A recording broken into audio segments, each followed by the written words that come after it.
ನಾನು ನಿನಗೆ ನಮಸ್ಕರಿಸುವುದು ಹೆಮ್ಮೆಗೊಳ್ಳಬೇಕು. ಕೃಷ್ಣ, ಗೋಪಿಕಾ ಸ್ತ್ರೀಯರ ನರ್ತನವೆಂದರೆ ಬಲಿಷ್ಠ ಅಲ್ಲವೇ? ಇರಬಹುದು, ಏನು ಇದ್ದೇ ಇದೆ. ಈ ಪೀಠದಲ್ಲಿ ಕುಳಿತುಕೋ. ಈ ನನ್ನ ಆಸ್ಥಾನದಲ್ಲಿ ನನ್ನ ನರ್ತನದ ವೈಭವವನ್ನು ನೋಡುವೆ ಅಂತೆ.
ಭಯಂಕರ ರೂಪ ಮನೋಹರ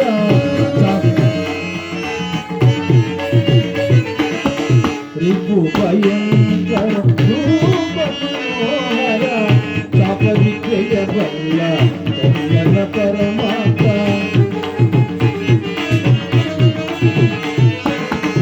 ಚಾಪ ವಿದ್ಯೆಯ ಬಲ್ಲ ಕನ್ನಡ ಪರಮಾತ್ಮ ಸೋದರ ಚತುರ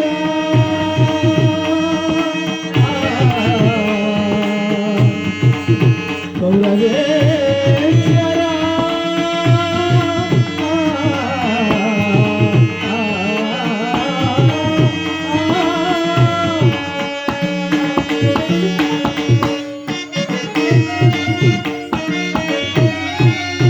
ಸೋದರ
ವರ್ಣದ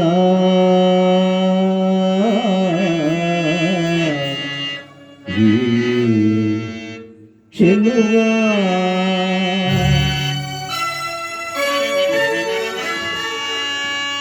ನೀಲ ವರ್ಣದ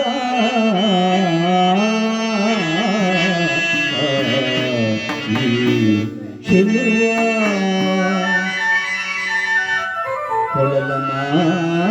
ಕೊಳಲನಾಗದೆ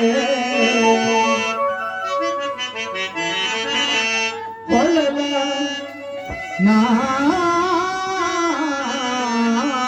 ನಾಗದೆ ಜಗವನೇ ಮರುಳುಗೊಳಿಪ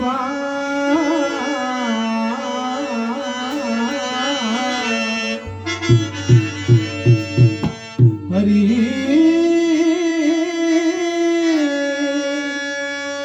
ಕೃಷ್ಣ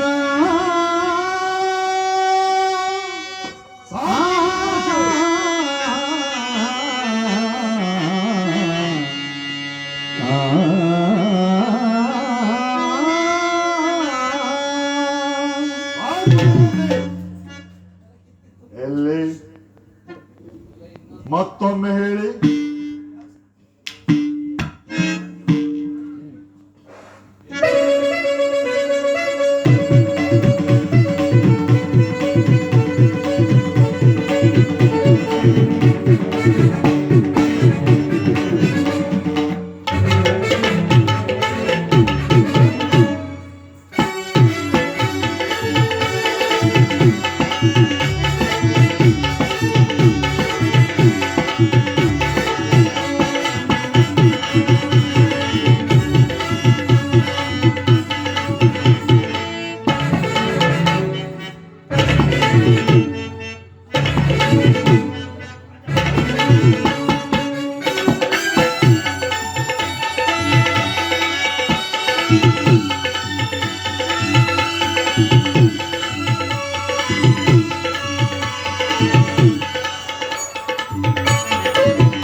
ಮುರಹರಿ ಒಂದು ಮುಖ್ಯ ಉದ್ದೇಶವನ್ನು ಸಭೆಗೆ ತಿಳಿಸಬಹುದು.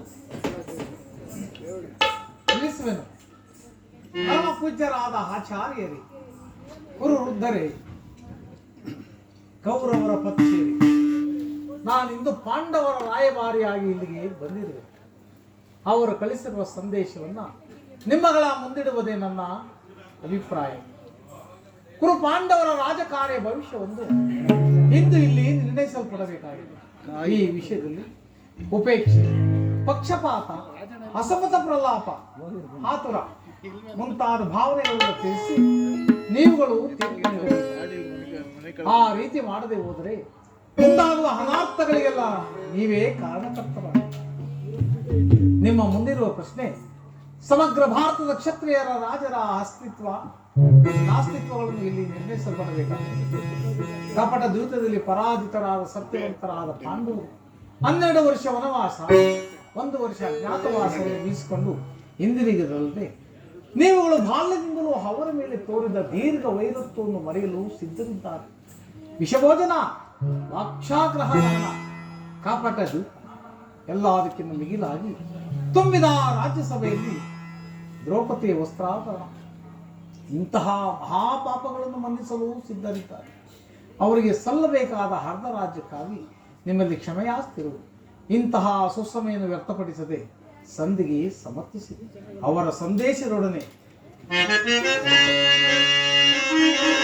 ಕುರುಪಿತವೀಶ್ವರೇ ಇದು ಯಾವ ಧರ್ಮ ಭಾರತವೋ ಸ್ವತಂತ್ರವ್ಯಾರೋ ಭಾರತವೋ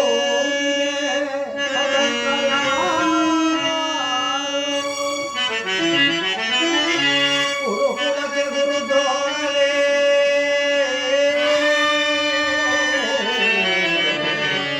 ಇದು ಯಾವ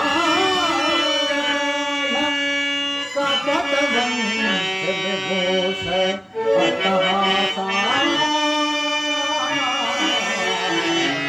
ಕಪಟ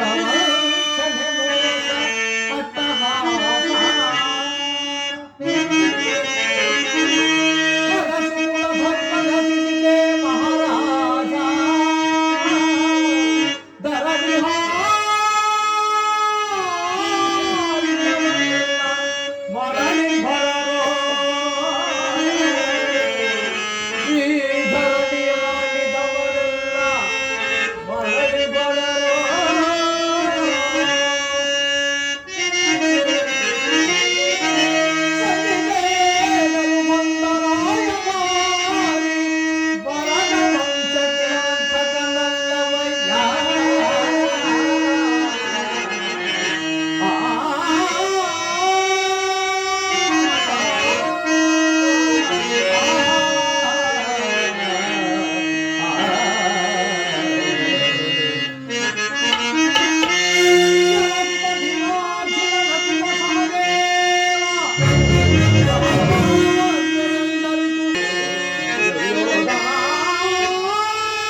ಅವರ ಸಂದೇಶದೊಡನೆ ನನ್ನೇ ಸಂದೇಶವನ್ನು ಸೇರಿಸ್ತೇವೆ.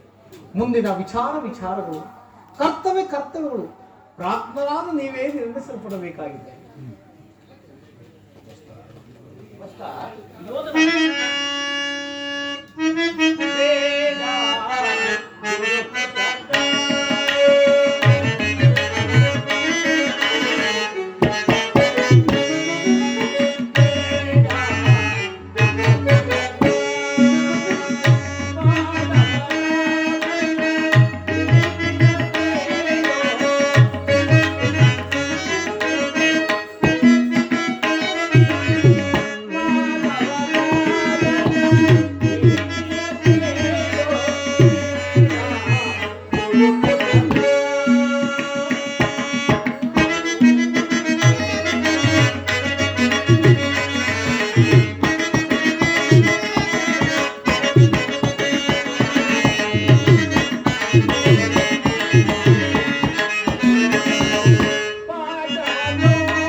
ದುರ್ಯೋಧನ, ಪಿತಾಮಹ. ಶ್ರೀಕೃಷ್ಣ ಪರಮಾತ್ಮನು ಹೇಳಿದ ಹಾಗೆ ಸಂಧಿಗೆ ಸಮ್ಮತಿಸು. ಪಾಂಡವರೇನು ಅನ್ಯರೇ, ನಿಮ್ಮ ಚಿಕ್ಕಪ್ಪನ ಮಕ್ಕಳಲ್ಲವೇ? ನಿಮ್ಮಲ್ಲಿ ಈ ಕಲಹಗಳೇಕೆ? ಪಾಂಡವರಿಗೆ ನ್ಯಾಯವಾಗಿ ಬರಬೇಕಾದ ಅರ್ಧ ರಾಜ್ಯವನ್ನು ಕೊಟ್ಟು ಅವರನ್ನು ಆದರಿಸು. ಇದೇ ನನ್ನ ಅಭಿಮತ.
ಶಾಂತಿ ಸಂಧಾನಕ್ಕಾಗಿ ಬಂದವರನ್ನು ಸಮರೋತ್ಸಾಹಿಗಳನ್ನಾಗಿ ಮಾಡಬೇಡ. ಇದೀಗ ಸಂಧಿಗೆ ಸುಸಮಯ. ನಿನ್ನ ಹಠದಿಂದ ಇದನ್ನು ನಿರಾಕರಿಸಬೇಡ. ಪಾಂಡವರೇನು ಅನ್ಯರೇ, ನಿನ್ನ ಚಿಕ್ಕಪ್ಪನ ಮಕ್ಕಳಲ್ಲವೇ? ಈ ರಾಜ್ಯದ ಮೇಲೆ ನಿನಗೆಷ್ಟು ಅಧಿಕಾರವಿರುವುದೋ ಆ ಪಾಂಡವರಿಗೂ ಅಷ್ಟೇ ಅಧಿಕಾರವಿರುವುದು. ಶ್ರೀಕೃಷ್ಣನ ಮಾತಿನಂತೆ, ಭೀಷ್ಮರ ಬೋಧನೆಯಂತೆ ಪಾಂಡವರಿಗೆ ಸಲ್ಲಬೇಕಾದ ಅರ್ಧ ರಾಜ್ಯವನ್ನು ಕೊಟ್ಟು ಅವರನ್ನು ಆಧರಿಸು. ಇದೇ ನನ್ನ ಅಭಿಮತ ಕುಮಾರ. ದುರ್ಯೋಧನ, ಚಿಕ್ಕಪ್ಪ, ವಿದುರ ಮಹಾಶಯ, ನಮಗೆ ಉಪದೇಶ ಮಾಡುವವರಲ್ಲಿ ನೀವು ಒಬ್ಬರು. ನಡೆಯಲಿ ನಿಮ್ಮ ಅರಣ್ಯ ರೋದನ. ಹೌದು ದುರ್ಯೋಧನ, ನನ್ನ ರೋದನವು ಅರಣ್ಯ ರೋದನವೇ. ನಿನ್ನಂತವರಿಗೆ ಸದುಪದೇಶ ಮಾಡಬಾರದೆಂದು ದೊಡ್ಡವರು ಹೇಳಿದ್ದಾರೆ. ನಾನು ಈಗ ಸುಮ್ಮನಿದ್ದರೆ ದೋಷವು ಸಂಭವಿಸಿತು. ಶೋಧನ, ಈ ಸಕಲ ಸಾಮ್ರಾಜ್ಯವೆಲ್ಲವನ್ನು ನೀನೇ ಅನುಭವಿಸಿತು. ಇದು ಇಚ್ಛೆ ಇದ್ದಷ್ಟಾದರೂ ಭೂಮಿಯನ್ನು ಆ ಪಾಂಡವರಿಗೆ ಕೊಟ್ಟು ಅವರನ್ನು ಆಧರಿಸು. ಇದೇನಿನ ಅಭಿಮತ? ಚಿಕ್ಕಪ್ಪ, ಈ ನೀತಿಯನ್ನು ಆ ಪಾಂಡವರಿಗೆ ಹೇಳಲಲ್ಲ ಏಕೆ? ನಿಮಗಾಗಲಿ, ಪಿತಾಮಹರಿಗಾಗಲಿ, ಶ್ರೀಕೃಷ್ಣನಿಗಾಗಲಿ ನನ್ನೊಬ್ಬನಲ್ಲಿ ಮಾತ್ರ ದೋಷ ಕಂಡುಕೊಂಡರು. ಆ ಪಾಂಡವರು ನಿರ್ದೋಷಿಗಳಲ್ಲವೇ? ಕುಂತಿ ಪುತ್ರ ಪಕ್ಷಪಾತಿಗಳಾದ ತಾವು ನಿಮ್ಮ ಸ್ವಭಾವಕ್ಕೆ ತಕ್ಕಂತೆಯೇ ಮಾತನಾಡುತ್ತಿರುವಿರಿ. ಕೃಷ್ಣ, ಮಹಾನುಭಾವನಾದ ನೀನು ನಿನ್ನ ದೂತತ್ವವನ್ನು ಬಹಳ ಶ್ಲಾಘನೀಯವಾಗಿಯೇ ಮಾಡಿ ಮುಗಿಸಿದೆ. ಹೇಳು ಕೃಷ್ಣ, ನಿನ್ನ ಮರಳು ಮಾತಿಗೆ ಒಡಂಬಡುವ ಬುದ್ಧಿಹೀನನೂ ಮಾತ್ರ ನಾನಲ್ಲ. ಇದು ಶುದ್ಧ ಕ್ಷತ್ರಿಯ ರಕ್ತವೇ. ಸ್ವಾಭಿಮಾನ ಶೂನ್ಯತೆಯ ಕೊಳಕು ನೀರಲ್ಲ ಕೃಷ್ಣ, ಕೊಳಕು ನೀರಲ್ಲ. ದುರ್ಯೋಧನ, ಇಷ್ಟೊಂದು ಅಪಮಾನವೇ? ಇದು ನಿನ್ನ ದುರಗ್ರಹದ, ದುರಾಂಕಾರ, ದುಸ್ಸವಾಸ, ದುರಾಶಯದ, ದುರಾಭಿಮಾನ ವಿಚಾರ ಮಾಡ್ತವರು ಈಶ್ವರ. ಏನೆಂದೆ ಕೃಷ್ಣ? ನಮ್ಮದು ದುರಾಗ್ರಹದ, ದುರಹಂಕಾರದ, ದುಸ್ಸಹವಾಸ, ದುರಾಶಯದ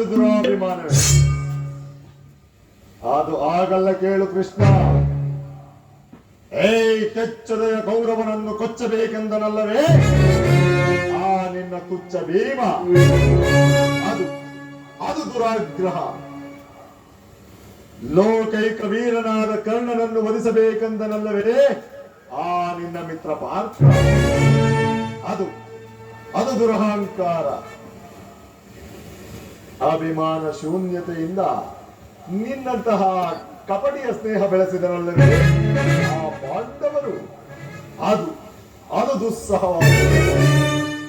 ದುರ್ಯೋಧನ ದುಶ್ಯಾಸನರನ್ನು ಪುಡಿಗೈದು ಭರತಖಂಡದಲ್ಲಿಯೇ ಪಟಾಕಿಯನ್ನು ಆರಿಸುವ ಯೋಜನೆ ಕೈಗೊಳ್ಳುತ್ತಿರುವರಲ್ಲವೇ ಆ ನಿನ್ನ ಪಾಂಡವರು. ಅದು ಅದು ದುರಾಶಯ. ನಾವೇ ಸಮರ್ಥ ಜಯಶೀಲರು ಎಂಬುದಾಗಿ ಹೆಮ್ಮೆಯಲ್ಲವೇ ಆ ನಿನ್ನ ಪಾಂಡವರು. ಅದು ಅದು ದುರಭಿಮಾನ. ಹೆಚ್ಚೇನು ಕೃಷ್ಣ, ನೀವ್ಯಾರೇ ಏನೇ ಹೇಳಿದರೂ ಈ ದುರ್ಯೋಧನನ ನಿರ್ಧಾರ ಚಲಿಸಲಾಗದು. ಸುಮ್ಮನೆ ಕಂಠಶೋಷಣೆಯಿಂದ ಪ್ರಯೋಜನವಿಲ್ಲ. ನಾಚಿಕೆ ಇಲ್ಲದ ಗೊಲ್ಲ. ತಿಳುವಳಿಕೆ ನಿನಗಿಲ್ಲ. ನಿನ್ನನ್ನು ಕರೆಸಿದವರಾರು ಇಲ್ಲಿಲ್ಲ. ನೀನಿನ್ನು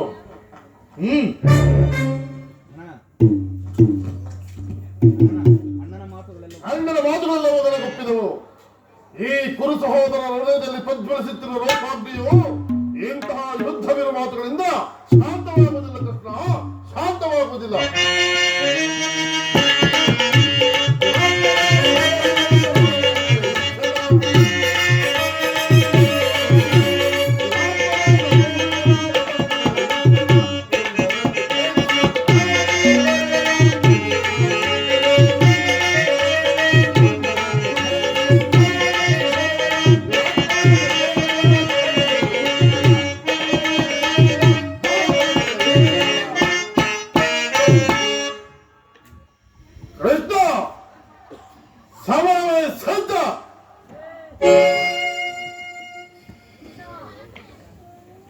ದುರ್ಯೋಧನ ದುಶ್ಯಾಸನರ ಅಭಿಮತವೇ ನನ್ನ ಅಭಿಮತ.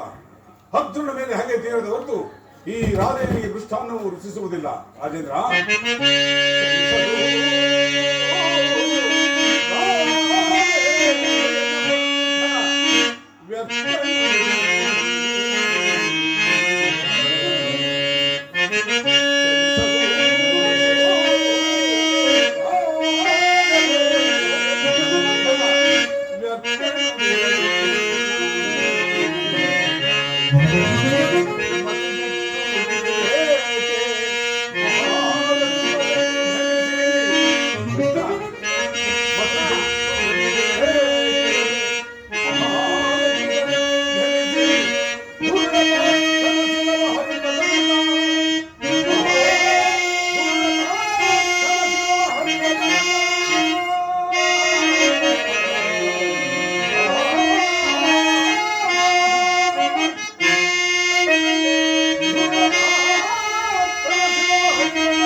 ಸಂಧಿಯು ಅಂತಿಮ ಕಾಲದಲ್ಲಿ ಶಾಂತಿಯನ್ನು ಅಪೇಕ್ಷಿಸುವ ವೃದ್ಧರಿಗೆ ಸ್ವಾಭಾವಿಕ, ನಮ್ಮಂತಹ ವೀರರಿಗಲ್ಲ.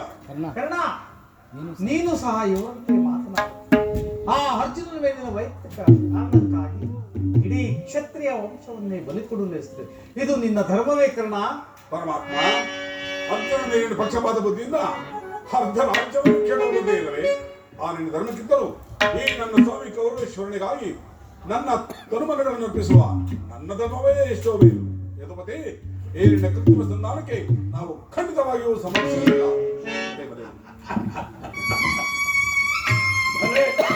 ಭಲೇ ಅಂಗಾಧಿಪ, ಯಾದವಾಗ್ನೆಯ ಗಂಟಲು ಹೋಗು,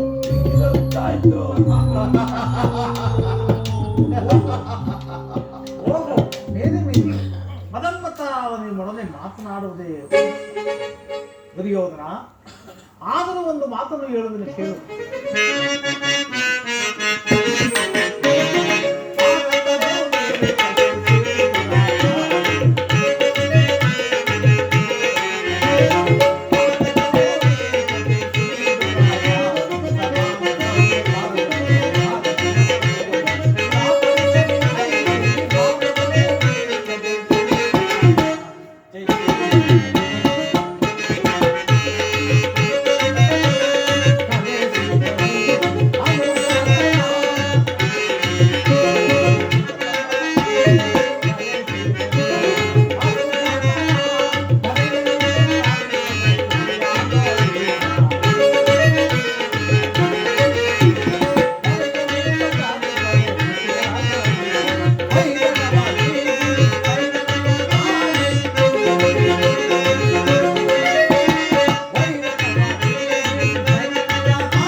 ದುರ್ಯೋಧನ, ಈ ನಿನ್ನ ಗುರು ಹಿರಿಯರನ್ನು, ಬಂಧು ಬಾಂಧವರನ್ನು, ನಿನ್ನ ಸಹೋದರನು ಒಂದು ಸಾರಿ ದೃಷ್ಟಿಸಿ ನೋಡು. ನಿನ್ನೊಬ್ಬಲ ಸಲವಾಗಿ ಇಡೀ ಗುರುಕುಲ ವಂಶವನ್ನು ಧ್ವಂಸ ಮಾಡುವ ಹೇಗೆ? ಪಾಂಡವರು ನಿನ್ನ ತಂದೆಯ ಪ್ರಭುತ್ವವನ್ನು ಅಂಗೀಕರಿಸುವರು, ನಿನ್ನನ್ನು ಯುವರಾಜನೆಂದು ಸನ್ಮಾನಿಸುವರು. ಅವರಿಗೆ ನಿಮ್ಮೆಲ್ಲರ ಸ್ನೇಹ, ಶಾಂತಿ, ಮಮತೆ ಹೊರತು ಮತ್ತೇನು ಬೇಡ. ಇದು ಅತ್ಯಂತ ಮಹತ್ತರವಾದ ವಿಷಯ. ಸಂಧಿಯನ್ನು ನಿರಾಕರಿಸಬೇಡ. ಅಲ್ಪ ಪ್ರಯತ್ನದಿಂದ ಮಹಾಫಲವನ್ನೇ ಹೊಂದುವೆ. ಶತ್ರುಗಳು ತಲೆಬಾಗಿ ನಿನ್ನಲ್ಲಿ ಕ್ಷಮಾಭಿಕ್ಷೆಯನ್ನು ಬೇಡುವರು. ಮಿತ್ರರು ಪುಳಕಿತರಾಗಿ ನಿನ್ನ ಆಲಾಪಿಸುವರು. ನಿರಾಶೆಯಿಂದ ಈ ಸಾಮ್ರಾಜ್ಯ ಶಾಸನವೇ ನಿನ್ನ ಕೈ ಸೇರುವುದು. ಪಾಂಡು ನಂದರೊಡನೆ ಸಮಾನ ಭಾವದಿಂದ ಪ್ರಜಾಪಾಲದಲ್ಲಿ ಹೆಕ್ಕದಲ್ಲಿ ದೀಕ್ಷಿತನಾದ. ಆಗ ವಿಶ್ವ ಜಗತ್ತೇ ನಿನ್ನನ್ನು ಆದರ್ಶ ನಳಪತಿ ಎಂದು ಹೊಗಳುವರು. ಪಾಂಡವರಿಗೆ ರಾಜ್ಯದ ಮೇಲಿನ ಹಕ್ಕನ್ನು ಒಪ್ಪಿಕೊಳ್ಳುತ್ತಿರು ಹೋಗಲಿ. ಅವರ ಇಷ್ಟಾರ್ಥವನ್ನು ನೆರವೇರಿಸು. ಸಂಧಿಗೆ ಸಮರ್ಥಿಸು. ದಾನವೀ ವಿಜಯೀ ಯದುಪತಿಯು ಕೇವಲ ಪಾಂಡವರ ಸಲುವಾಗಿ ಅಲ್ಲ, ಭಕ್ತರ ಸಲುವಾಗಿ, ಎಲ್ಲರ ಸಲುವಾಗಿ. ಮುಂದೊದಗುವ ಭೀಷಣರ ಯುದ್ಧದಿಂದ ಈ ಮಾನವ ಕೋಟಿಯನ್ನು ಉದ್ಧರಿಸುವ ಸಲುವಾಗಿ ನಿನ್ನಲ್ಲಿ ಸಂಧಿ ಭಿಕ್ಷೆಯನ್ನು ಬೇಡುವುದು. ಭಿಕ್ಷಾ ಪ್ರದಾನ ಮಾಡುವುದು. ಇದರಲ್ಲಿ ನನ್ನ ಅಪರಾಧವೇನು ಎದುರಾದ? ಪಾಂಡವರು ಜೂಜಾಡಿ ಸಕಲ ರಾಜ್ಯ ಸಂಪತ್ತನ್ನು ಕಳೆದುಕೊಂಡಿದ್ದು ನನ್ನ ತಪ್ಪಿ. ಸತ್ಯ ಪರಿಪಾಲನೆಗಾಗಿ ವನವಾಸ, ಅಜ್ಞಾತವಾಸ ಮಾಡಿದ್ದು ಅಧರ್ಮದ ಕಾರಣ. ಹೇಳು ವಾಸುದೇವ, ಈ ವಿಸ್ತಾರವಾದ ಸಾಮ್ರಾಜ್ಯವನ್ನು ಏ ದುರ್ಯೋಧನನ ಪರಂತು ಮತ್ತಾರಿಂದಲೂ ಸಾಧ್ಯವಿಲ್ಲ. ಆ ಪಾಂಡವರಿಗೆ ಭಿಕ್ಷಾವೃತ್ತಿಯೇ ಯೋಗ್ಯವಾದ ಜೀವನ ಧರ್ಮ. ಧರ್ಮ ಬಿರುಗಳಾದ ಅವರುಗಳ ಕೈಯಲ್ಲಿ ಈ ವಿಪುಲವಾದ ಸಂಪತ್ತನ್ನು ಒಪ್ಪಿಸುವ ಅಪಮಾನ ನನ್ನಿಂದಾಗದು. ಯುದ್ಧದ ಭಯವನ್ನು ತೋರುವೆಯ ಜನಾರ್ದನ. ಯುದ್ಧವು ಕ್ಷತ್ರಿಯನ ಅರ್ಥ, ಧರ್ಮ, ಮೋಕ್ಷ, ಜೀವನದ ಏಕಮಾತ್ರ ಸಾಧನೆ. ಯುದ್ಧದ ಸಲುವಾಗಿ ಕ್ಷತ್ರಿಯನೆಂದಿಗೂ ಭಯಪಡುವುದಿಲ್ಲ, ಭಯಪಡಲಾಗದು, ಭಯಪಡಲಾಗ. ಸ್ಥಿರನಾದ ದುರ್ಯೋಧನ, ನಿನ್ನ ಅಭಿಷ್ಟವು ಯುದ್ಧವೇ ಆದರೆ ನೀನು ಅಗತ್ಯವಾಗಿ ಅದನ್ನೇ ಹೊಂದುವೆ. ಅದು ನಿನ್ನ ಯುದ್ಧ ಅಲ್ಲ, ಭಯಂಕರವಾದ ಆತ್ಮಹತ್ಯೆ. ಪಾಪಾಶಯ ಕುರುಕುಲದ ಕಳಂಕ ಸ್ವರೂಪನೇ. ನಿನ್ನ ಅಪರಾಧಗಳು ಏನೆಂದು ಕೇಳುವೆಯಾ? ನಿನ್ನ ಅಪರಾಧಗಳು ಅಗಣ್ಯ. ರಾಜಸೂಯಯಾಗದಲ್ಲಿ ಪಾಂಡವರ ಸಂಪತ್ತು ನೋಡಿ ಕರುವಿದ ನೀನು ಈ ಶಕುನಿಯ ಸಲಹೆಯಂತೆ ಯುಧಿಷ್ಠರನ್ನು ಕಪಟ ಜೀವನಕ್ಕೆ ಎಳೆದು ತಂದುದನ್ನು ನೋಡುತ್ತೀಯ. ಸಹೋದರ ಪತ್ನಿಯನ್ನು ರಾಜಸಭೆಗೆ ಎಳೆತರಿಸಿ ನೀನು ಮಾಡಿದ ಅವ್ಯಾಜ ಅಪರಾಧಗಳು ಪ್ರಳಯ ಕಾಲದ ಧೂಮಕೇತುವಿನಂತೆ ಈ ನಿನ್ನ ನೀಚ ಸ್ಫೂರ್ತಿಯನ್ನು ಹಿಂಬಾಲಿಸುವುದೊಂದು ಮರೆಯಬೇಡ. ಧರ್ಮನಿಷ್ಠರಲ್ಲಿ, ಸ್ನೇಹಶೀಲರಲ್ಲಿ ಜಗನ್ಯವಾದ ರಕ್ಕಸಿಯ ವೃತ್ತಿಯನ್ನೇ ತೋರಿಸಲಿ. ವಾರಣಹೋತದ ಹರಗಿನ ಮನೆ, ಏಕಚಕ್ರದಲ್ಲಿ ಕುಂತಿಗಾದ ಬಂದ, ಪ್ರಾಶನ ಸರ್ಪ ಬಂದ, ಇವೆಲ್ಲವನ್ನು ಮರತೆಯ.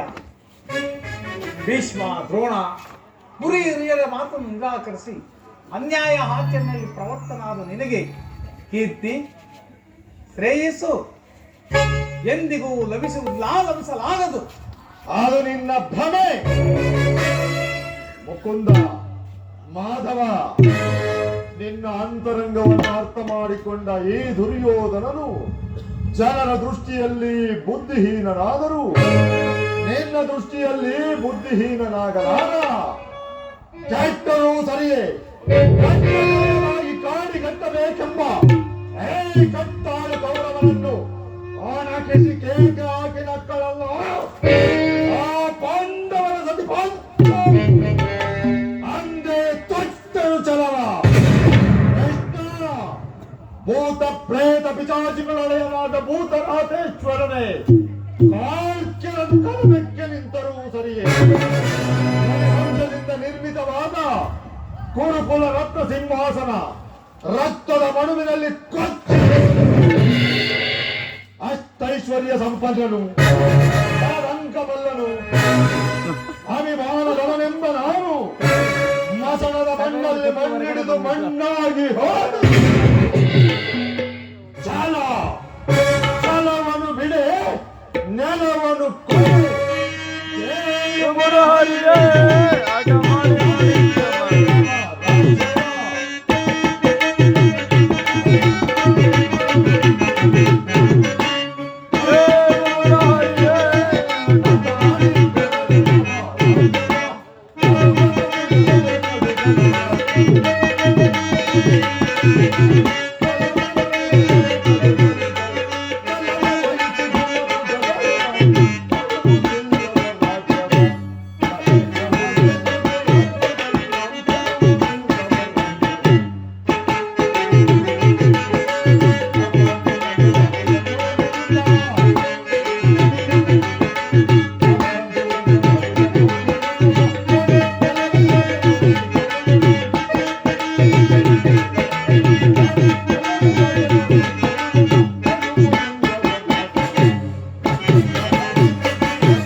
ಚಕ್ರವರ್ತಿ, ಪಾಂಡವರು ರಾಜ್ಯವನ್ನು ಅಪೇಕ್ಷಿಸುವುದೇ ಆದರೆ ಅದು ದೊರಕುವುದು ಸಮರಾಂಗಣದಲ್ಲಿ ಶಸ್ತ್ರಾಸ್ತ್ರಗಳ ಆಸ್ವಾನದಲ್ಲಿ. ಹೋಗು ಕೃಷ್ಣ, ಆ ಪಾಂಡವರಿಗೆ ಸಕಲ ಸಂಗ್ರಹಗಳನ್ನು ಅಣಿ ಮಾಡಿಕೊಳ್ಳುವಂತೆ ತಿಳಿಸಿಬಿಡು.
ಸಂದೇಶವನ್ನು ಕಡೆಗೂ ನನ್ನ ಸಂದೇಶವನ್ನ ನಿರಾಕರಿಸಿದೆ. ಕುರುಕುಲದ ಕಳಂಕ ಸ್ವರೂಪನೇ, ಪುರಸ್ಕರಿಸಲಾಗದ ಸಂದೇಶವನ್ನು ತಿರಸ್ಕರಿಸಿದ್ದು ಅನುಚಿತವೇ.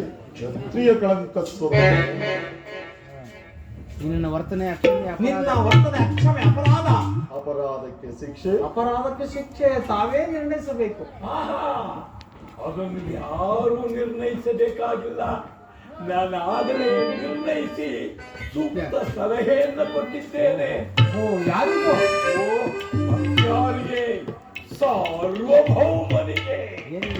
ಏನೆಂದು ಅದನ್ನು ನನ್ನ ಬಾಯಿಂದ ಕೇಳುವ ಬದಲು ಸಾರ್ವಭೌಮ ನಿನ್ನನ್ನು ಸಕಲ ರೀತಿಯಲ್ಲಿ ಸನ್ಮಾನಿಸಬೇಕೆಂದು ನಮ್ಮ ಶಕುನಿ ಮಾವನವರು ಸೂಕ್ತ ಸಲಹೆಗಳನ್ನಿತ್ತಿರುವರು. ನಿಮ್ಮ ಶಕುನಿಯ ಮಾವನವರ ಸಲಹೆಯಿಂದ ಮೇಲೆ ಅದು ಅದ್ಭುತ ಆಕಾರವಾಗಿ ಇರಬೇಕು. ಹೌದೌದು, ಈ ನಿಮ್ಮ ಅದ್ಭುತವಾದ ರಾಯಭಾರಕ್ಕೆ ಅದ್ಭುತವಾದ ಸಲಹೆ, ಸತ್ಕಾರವನ್ನು ನಿಮ್ಮ ಅದ್ಭುತವಾದ ಸತ್ಕಾರವನ್ನು ನಾನು ಅದ್ಭುತ ಆಕಾರನಾಗಿ ಸ್ವೀಕರಿಸಬೇಕು. ಸ್ವೀಕರಿಸು. ಶಾಸನ ಮಿತ್ರಕರ್ಣ ವಂದಿಸಿ ಕೃಷ್ಣನನ್ನು. ಯಾರನ್ನು ಮನುಷ್ಯರೋ ಮಂದಮತಿಗಳಿರ ನಿನ್ನನ್ನು ನಿನ್ನ ಅಮ್ಮನನ್ನು ಬಂಧಿಸಿ ನಿನ್ನ ದುಡುಕುತನಕ್ಕೆ ತಕ್ಕ ಉತ್ತರವನ್ನು ನೀಡುವರು. ಬಟ್ಟೆಯಿಂದ ಬೆಂಕಿಯಿಂದ ಬೀಸಣಿಗೆಯಿಂದ ಗಾಳಿಯಿಂದ ಮರಳಿನಿಂದ ಸಾಗರವನ್ನು ಬಂಧಿಸಲು ಸಾಧ್ಯವೇ? ಇದು ನಿಮ್ಮಿಂದ ವ್ಯರ್ಥ ಆಗದು. ಈಗ ಬಂಧಿಸಿ